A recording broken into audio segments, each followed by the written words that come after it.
Have you felt that strange disconnect lately? You know the one I'm talking about. You look at your bank account and the number is actually going up. Maybe you've been diligent, you've been saving, and you're doing everything you were told to do growing up. By all traditional metrics, you are winning. But then you go to the grocery store, or you look at the price of a used car, or you get your insurance renewal notice, and suddenly that winning feeling just evaporates. You have more money than you did 5 years ago, but it feels like you can buy less with it. It feels like you're running on a treadmill that's slowly speeding up, just slightly faster than you can sprint. If you are feeling that anxiety, I want you to take a deep breath. You are not crazy, you are not bad with money, and you are certainly not alone. There is a specific economic phenomenon happening right now in 2026. Economists have complicated names for it, but here at WealthWire, we call it the silent confiscation. It is the reason why the old advice, just save your money in the bank, has transformed from a safety net into a guaranteed loss. By the end of this video, you are going to understand exactly how this mechanism works, why the rules of money have fundamentally shifted beneath our feet, and most importantly, how you can opt out of the system that is quietly eroding your hard work. We're going to fix the confusion today. So, let's get into the reality of the situation. To understand the silent confiscation, we have to unlearn something we were all taught in school. We were taught that $1 is a store of value. We assume that if we put $1 in a box and open it 10 years later, it's still $1.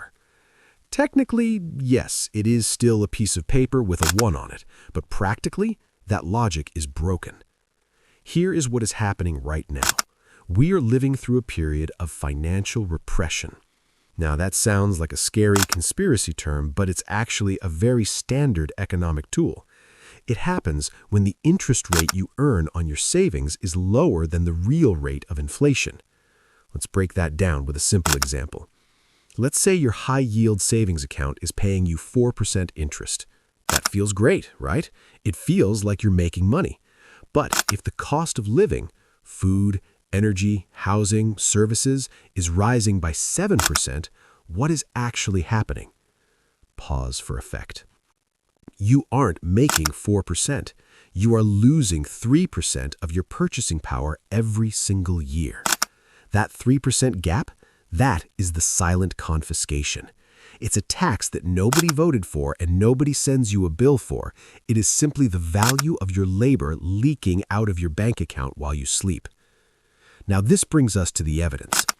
I was looking at some data this morning that I found really interesting and, frankly, a bit startling.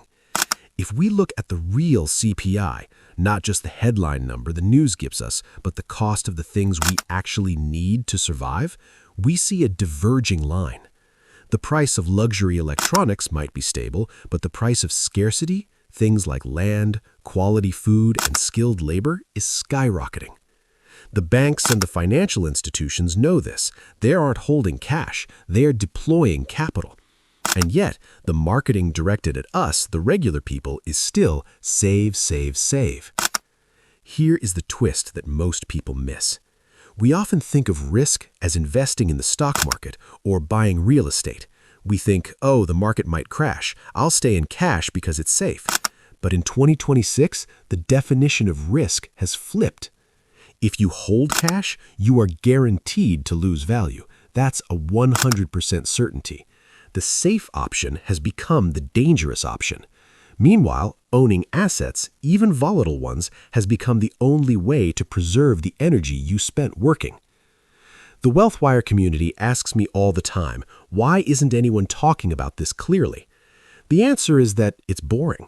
It's a slow erosion. It's not a dramatic crash that makes headlines. It's termites in the foundation, not a fire in the kitchen. But termites will destroy a house just as surely as a fire will. It just takes longer, and you don't notice until the floor gives way. Okay, take a breath. I know that can feel heavy. It feels unfair that saving money isn't enough anymore. But here's the good news.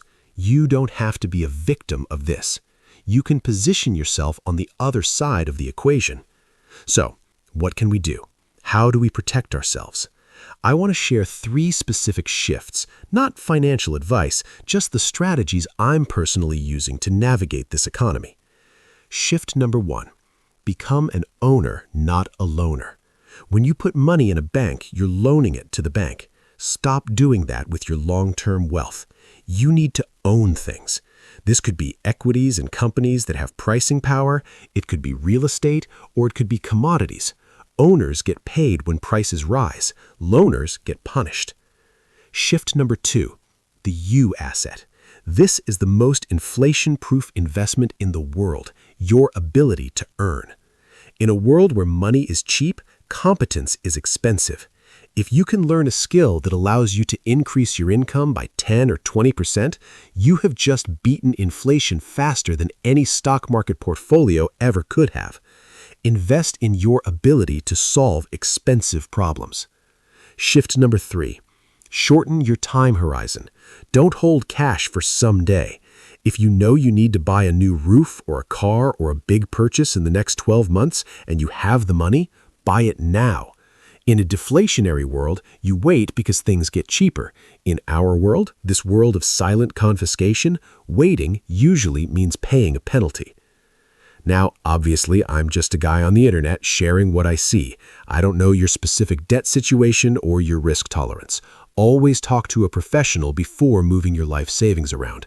But these are the principles of the new era. So, to recap, the game has changed. The safe path of hoarding cash is now the path of guaranteed loss due to the silent confiscation. The cost of living is outpacing the interest you earn, and the only way out is to shift your mindset from saving to owning.